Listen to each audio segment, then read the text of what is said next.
I have a piece of scripture here that I think we need to look at as guys, not because this scripture tells us what to do.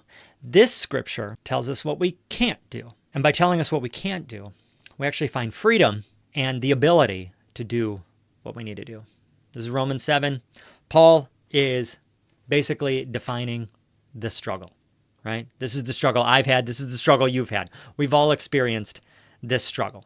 For I do not understand my own actions. For I do not do what I want, but I do the very thing I hate. Been there. For I know that nothing good dwells in me, that is in my flesh. For I have a desire to do what is right, but not the ability to carry it out. For I do not do the good I want, but the evil I do not want is what I keep on doing. For I delight in the law of God in my inner being, but I see in my members another law waging war against the law of my mind and making me captive to the law of sin that dwells in my members. Wretched man that I am, who will deliver me from this body of death?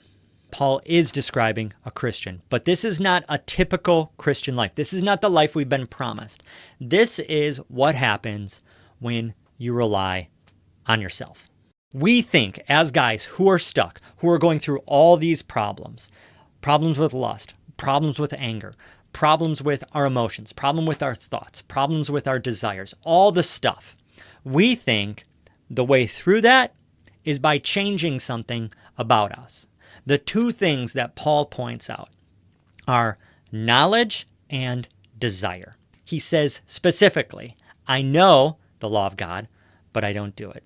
I have a desire, but I don't do it. He points out the fact that your problem is probably not desire. Your problem is probably not knowledge.